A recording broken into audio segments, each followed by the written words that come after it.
negocios detrás de la vacuna Sputnik, mafia de los remedios, expedientes por sobreprecios y vínculos con la corrupción política. Según el INDEC, casi la mitad de la capacidad instalada del país se encuentra paralizada. Prioridades: Goyan sumó 53 centros de hormonización para personas trans.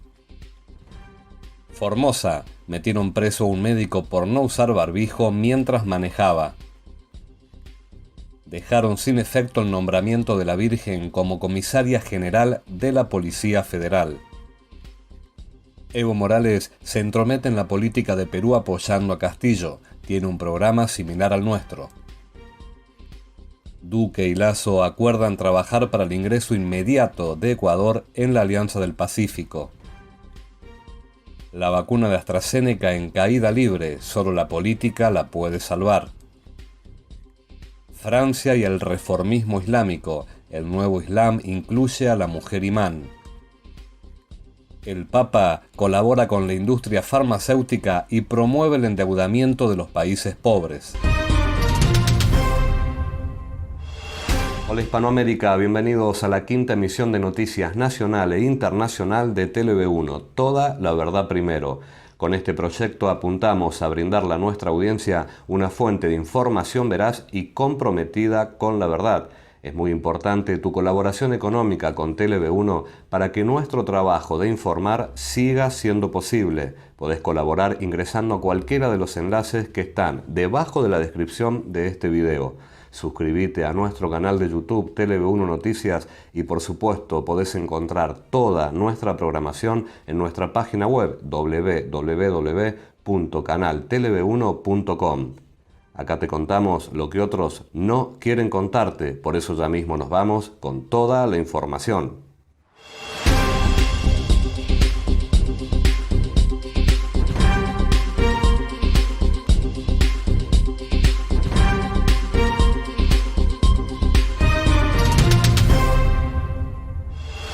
Marcelo Figueiras, dueño de los laboratorios Richmond, que factura millones de pesos al año según la página web de la empresa y que amasó su fortuna vendiéndole medicamentos al Estado, será la encargada de producir la vacuna Sputnik en la Argentina. Richmond se especializa en productos para VIH, oncológicos y del sistema nervioso central. Fue el primero en producir en el mundo medicamentos oncológicos genéricos de marca y aparte de la gran fortuna que acaba de tener por ser elegido para producir la vacuna rusa, fue uno de los 4 laboratorios acomodados en su momento para producir oseltamivir, la droga para combatir la gripe A. Los contactos de Figueiras con la política datan de la época de Fernando de la Rúa, cuando empezó a venderle medicamentos al Estado. Sin embargo, fue durante el gobierno de Néstor Kirchner cuando su empresa logró dar el gran salto y no solo por las licitaciones que ganó. Su llegada al poder político y los contactos que le provee su actual pareja, la ex legisladora María Laura Leguizamón, le significaron cuantiosos beneficios económicos gracias al aval que le permite renovar las patentes que se vencen para poder seguir produciendo medicamentos. Sus contactos mantienen alejados del mercado argentino a los fabricantes del exterior de medicamentos contra el VIH, que cuestan más baratos que los que Richmond produce, según fuentes del mercado de la salud. Figueiras es un hombre de suerte. Hasta el momento no ha llegado a la justicia el expediente de la Auditoría General de la Nación 18/2008 que denuncia irregularidades en la compra del Estado de una partida de medicamentos para el VIH a los laboratorios ELEA, Richmond y Filaxis, que según consta en informes del ATMAT número 478 del 05 del 5 del 2005, no cumplían con los requisitos de biodisponibilidad y de bioequivalencia exigidos por la resolución número 46/3 de la Secretaría de Políticas y Relaciones Sanitarias, lo que traducido significa que esos medicamentos no servían.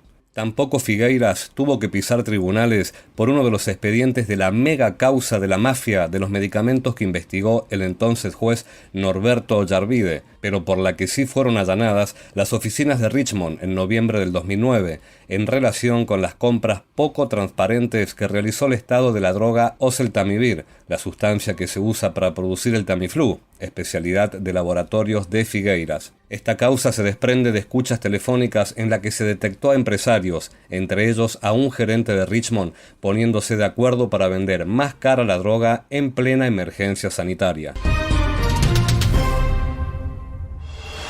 A pesar de que Argentina tiene la segunda inflación más elevada de la región, más del 40% de pobreza y un preocupante nivel de desempleo, el 42% de las fábricas instaladas ni siquiera se encuentran utilizándose plenamente.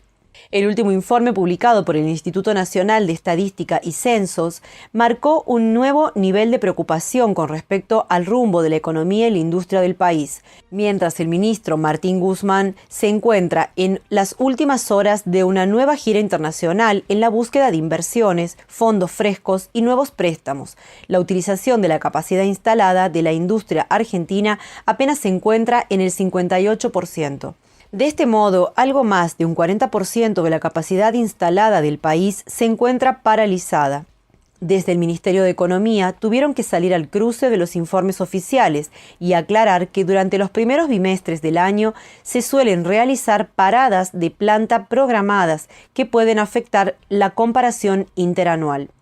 Al respecto, el Ministerio aseguró que hubo paradas de planta registradas en empresas asociadas a la Cámara Argentina del Acero y en algunas terminales de la industria automotriz. La aclaración, sin embargo, no le quitó preocupación a un dato incontrastable. En uno de los países con mayor índice de pobreza de Latinoamérica y con la segunda inflación más alta de la región, el 40% de las fábricas y máquinas instaladas se encuentran sin uso. Los sectores con peor utilización de la capacidad instalada son el tabacalero, el de sustancias y productos químicos, edición e impresión, caucho y plástico, textiles, metalmecánica e industria automotriz. Este último tiene actualmente solo el 33,4% de su capacidad en funcionamiento. La gestión de Daniel Goyán al frente del Ministerio de Salud de la provincia de Buenos Aires elevó de 20 a 73 el número de centros de hormonización, también denominados consultorios de diversidad, donde se garantiza la cobertura integral del tratamiento para aquellos adultos y niños trans que deseen modificar su cuerpo en función de la identidad de género autopercibida. Durante la gestión de María Eugenia Vidal, la provincia de Buenos Aires elevó de 8 a 20 la cantidad de consultorios para tratamientos de hormonización en población transgénero, inaugurando el primer centro bonaerense especializado en chicos trans localizado en el Hospital de Niños Sor María Ludovica, de La Plata. A partir de diciembre del 2019, la actual gestión puso la hormonización para adultos y niños como prioridad, llevando de 20 a 73 la cantidad de estos dispositivos de salud, de los cuales 5 son exclusivos para niñeces y adolescencias. La Ley 26.743 de Identidad de Género garantiza la compra de insumos para realizar la terapia hormonal que permite a la población transgénero adecuar su cuerpo a la identidad y género autopercibidos, desarrollando rasgos femeninos o masculinos según se desee, y suprimiendo los del sexo asignado al nacer mediante la administración de hormonas. El presupuesto nacional 2021 asigna a las acciones para la identidad de género más del doble que lo destinado al Instituto Nacional contra el Cáncer. A pesar de que el número de enfermos de cáncer en el país supera ampliamente a la población trans que desea realizar una terapia hormonal para readecuar su cuerpo, de acuerdo al presupuesto nacional 2021, el programa 50 correspondiente a las acciones para la identidad de género dependiente de la Dirección de Géneros y Diversidad tiene asignado un total de 395.422.858 pesos, más del doble del monto que recibe el Instituto Nacional del Cáncer, apenas 158.112.144 pesos anuales. La información oficial provista por el Ministerio de Salud de la provincia de Buenos Aires indica que desde el Programa de Implementación de Políticas de Género y Diversidad Sexual, la cartera liderada por Goyan capacitó virtualmente a más de 600 personas del sistema de salud en el acceso a derechos para los colectivos LGTB+, y en la realización de tratamientos de modificación corporal hormonal para personas trans, incluyendo atención, información y acompañamiento a través de los 73 centros donde se garantiza el acceso de terapias hormonales a más de 1.500 adultos y niños transgénero en municipios de toda la provincia. Además, la gestión de Goyan también realizó una millonaria erogación para asegurar las compras de insumos. En los últimos 12 meses, la provincia invirtió 26.823.179 pesos en la adquisición de tratamientos de modificación corporal hormonal para los más de 1.500 adultos y niños transgénero bonaerenses. En nuestro país, la corrección política está demostrando ser la enfermedad más mortal de todas, y ningún político se anima a abrir la boca cuando se destina el doble de plata a los tratamientos hormonales para el cambio de caracteres sexuales que a la lucha contra el cáncer. Vicente Antonio Palacio tiene 62 años y desde el martes está detenido en la subcomisaría del barrio Antenor Gauna, en la capital formoseña. Lo liberarán el 30 de abril, luego de que cumpla su pena por no haber tenido el barbijo puesto mientras iba en su camioneta a atender a una consulta médica gratuita. La historia de un polémico fallo. Un médico formoseño quedó preso en las últimas horas, luego de ser detenido en agosto del año pasado por no usar barbijo dentro de su camioneta. La medida quedó efectiva luego de que el profesional que viajaba para ver pacientes adultos mayores se negara a pagar una fianza y a realizar trabajos comunitarios. La actuación policial reza que el acusado no contaba con el barbijo colocado al momento de exteriorizar su comunicación con el personal, y ante la observación respectiva, el hombre cuestionó el trabajo del personal en forma agresiva, con intenciones de intimidar al personal, refiriendo además: siendo doctor, no me van a decir qué hacer. Por lo sucedido, la jueza le dio 3 opciones a Palacio: pagar una multa de 26.000 pesos, hacer trabajo comunitario o cumplir una condena de 10 días de cárcel. Esta semana, 8 meses después del episodio, la tercera de esas opciones se hizo efectiva. Yo no voy a pagar un peso por algo que no hice y tampoco voy a trabajar gratis para este Estado corrupto. Así que acepté los días de arresto. Yo no cometí ningún delito porque no es ilegal andar dentro de mi vehículo sin barbijo, dijo el médico por entonces en diálogo con los medios al salir de la subcomisaría del barrio Antenor Gauna, donde hoy está detenido. De esta manera, un magistrado a sueldo falla y condena contra todo derecho a un médico que ad honorem cumple con su deber de salvar vidas dejándolo preso.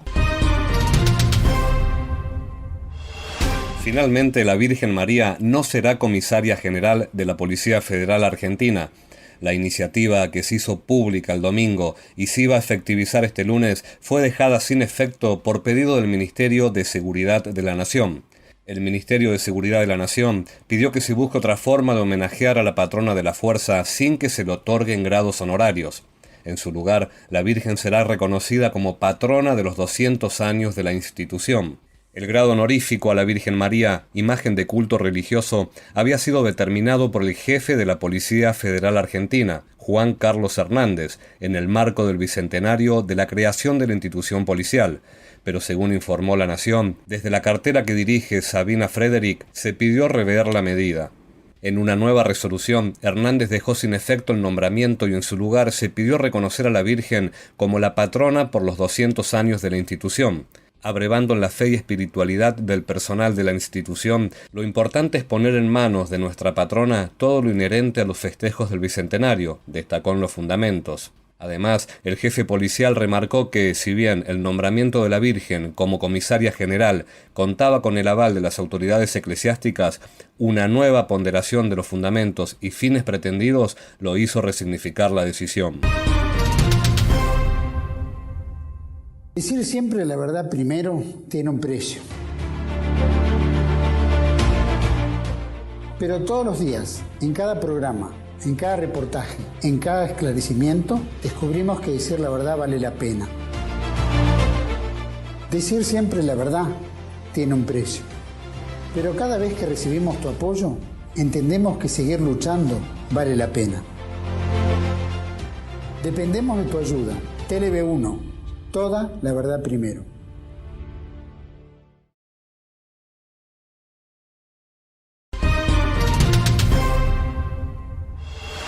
Evo Morales saludó al candidato presidencial Pedro Castillo de Perú Libre y afirmó que tiene un programa similar al que él aplicó en su país con una revolución democrática y cultural pacífica.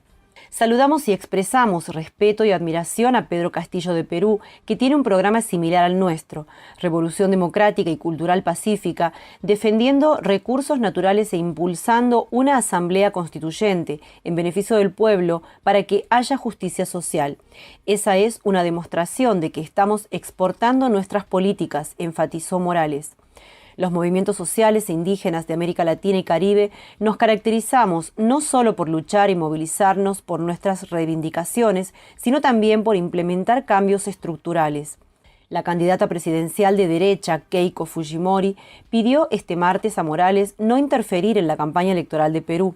Yo le quiero decir bien claramente al señor Evo Morales, usted no se meta en mi país, no se meta en el Perú, fuera del Perú. Nosotros los peruanos no vamos a aceptar su ideología. Al socialismo del siglo XXI le decimos fuera, al comunismo. Le decimos fuera a Maduro, le decimos fuera a Lula, agregó Fujimori. La declaración de la candidata se produjo luego de que Morales compartiera una foto con Castillo en Twitter y le deseara éxito en la segunda vuelta. Respecto a los comicios en Ecuador, Morales destacó la afinidad ideológica con el candidato correísta ecuatoriano Andrés Arauz, que perdió en la segunda vuelta ante Guillermo Lasso. A nivel internacional nos ha ido mal, hemos perdido en Ecuador pero ganamos en Perú. El candidato presidencial Pedro Castillo de Perú Libre cuenta con el 42% de intención de voto de cara a la segunda vuelta electoral, según la encuesta de Ipsos.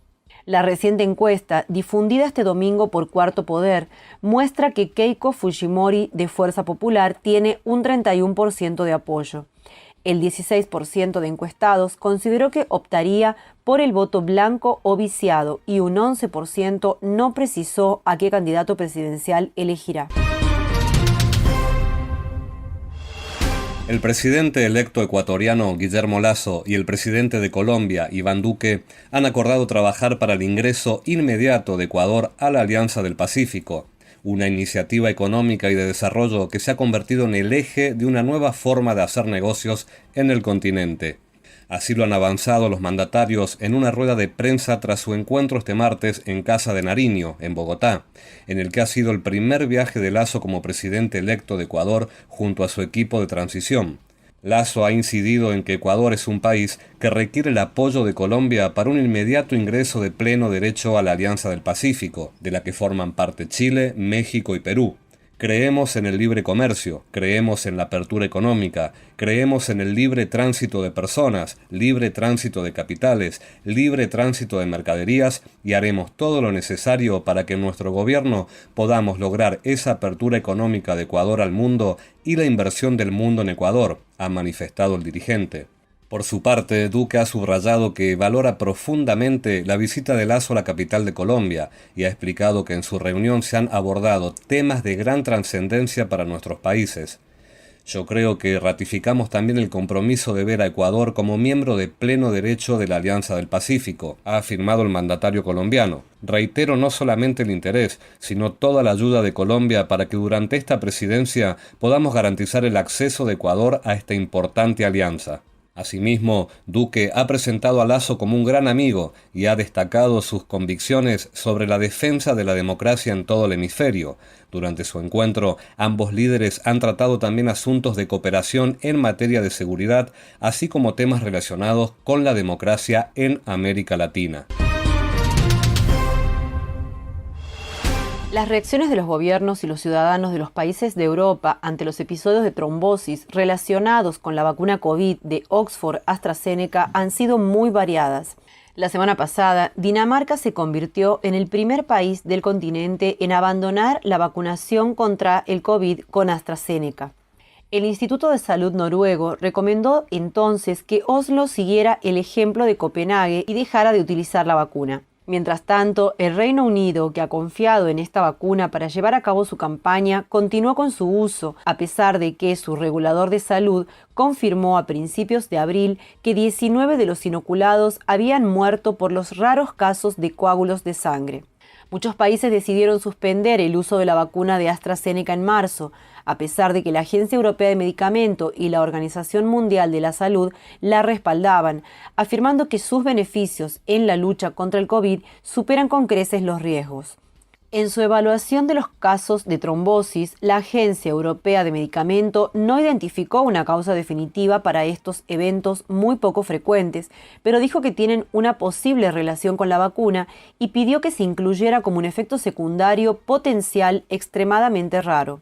Desde entonces, la mayoría de ellos han reanudado el uso de la vacuna, en algunos casos limitándolo a determinados grupos de edad. Pero los informes parecen haber dejado su huella en algunas poblaciones con ciudadanos que deciden no vacunarse.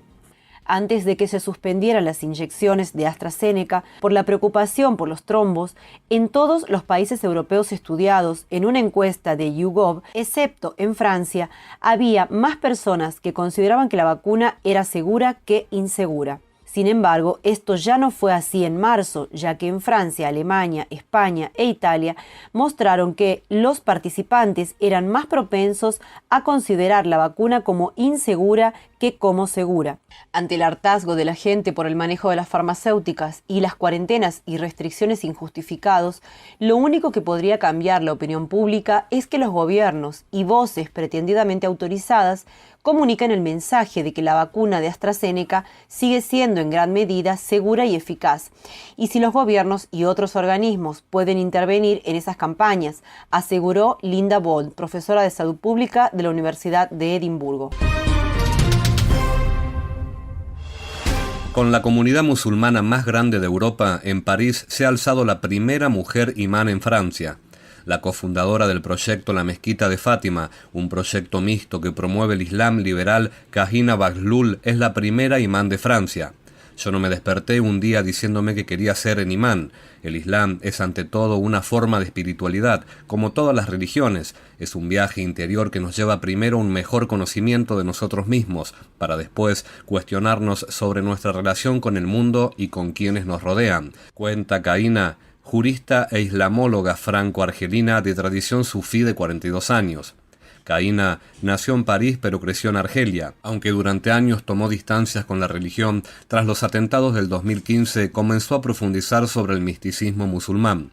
Bahloul dice la mayoría de musulmanes de Francia comparten sus ideas, pero en una encuesta publicada el año pasado revela que el 74% de los jóvenes musulmanes franceses menores de 25 años sitúan al Islam por encima de la República, y el 45% cree que su religión no es compatible con los valores de la sociedad francesa. Tras el asesinato del profesor Samuel Paty el año pasado, Francia declaró la guerra al separatismo islamita, con un proyecto de ley que persigue el adoctrinamiento en los barrios y las mezquitas extremistas. Esta sería la segunda mezquita mixta e inclusiva con una visión progresista y espiritual del Islam. Seguimos viviendo un pensamiento que se produjo en la Edad Media. Todas las partes normativas de la religión musulmana emanan de un pensamiento medieval, y esto hoy en día ya no es posible. Creo que para salir de esta crisis, los musulmanes deben autorizarse a releer y reinterpretar los textos de la perspectiva del siglo XXI, asegura Kahina Bahloul. El Islam liberal que promueve Kahina tendrá mezquitas mixtas, con sermones en francés. Las mujeres podrán usar el velo o no. Esta corriente reformista liberal tiene por objetivo abrir la mezquita de Fátima, hija del profeta Mahoma. El Papa Francisco pidió este miércoles a los mandatarios latinoamericanos y de la península ibérica reunidos en una cumbre telemática que garanticen una distribución equitativa de las vacunas contra COVID-19 basada en las necesidades de todos. En un mensaje divulgado por el Vaticano, el Papa calificó de bienvenidas las iniciativas que buscan crear nuevas formas de solidaridad a nivel internacional, con mecanismos dirigidos a garantizar una distribución equitativa de las vacunas. El pontífice pidió que la distribución no sea basada en criterios puramente económicos, sino teniendo en cuenta las necesidades de todos, especialmente de los más vulnerables y necesitados, escribió. Francisco reconoció los esfuerzos hechos para la búsqueda de una vacuna efectiva en tan breve tiempo y recordó a los líderes de América Latina, Andorra, España y Portugal que la inmunización extensiva debería ser considerada como un bien común universal, noción que requiere acciones concretas, subrayó. A los participantes de la reunión organizada desde Soldeu, una pequeña localidad del Principado de Andorra, sin la presencia, entre otros, de los presidentes de México y Brasil, el Papa reiteró que es urgente considerar un modelo de recuperación capaz de generar soluciones nuevas, más inclusivas y sostenibles, instó el pontífice. En la carta enviada a la Secretaría General Iberoamericana, el Papa insiste, además, sobre la necesidad de reformar la arquitectura internacional de la deuda como parte integrante de nuestra respuesta común a la pandemia y calificó de urgentes las medidas que permitan el acceso a una financiación externa. En su mensaje pidió una nueva emisión de derechos especiales de giro que el Fondo Monetario Internacional autoriza, de manera que esos fondos sean destinados para impulsar y alentar el desarrollo económico y productivo. De esta manera, Bergoglio se inmiscuye en maniobras globalistas de la mano de la ONU y demás organismos internacionales, pasando a ser un líder político más que un vicario de Cristo a la cura de las almas. La reflexión de la semana estará a cargo del presidente de la Fundación del Consejo para el Proyecto Argentino, dirige el Portal Energético Internacional, es politólogo, autor de varios libros. Escuchamos a Carlos José Haga.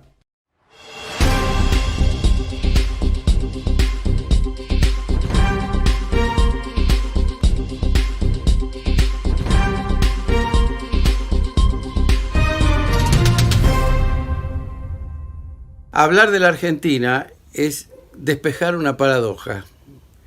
Todos los economistas, los políticos internacionales, los especialistas, los analistas de todo tipo, no entienden por qué la Argentina, siendo un país que es capaz de alimentar a 400 millones de habitantes, que tiene el 8º territorio del mundo, que está llena de recursos naturales, vive una situación como la que está viviendo, con la mitad de su población sumergida en la pobreza y en un proceso de empeoramiento constante de la calidad de vida.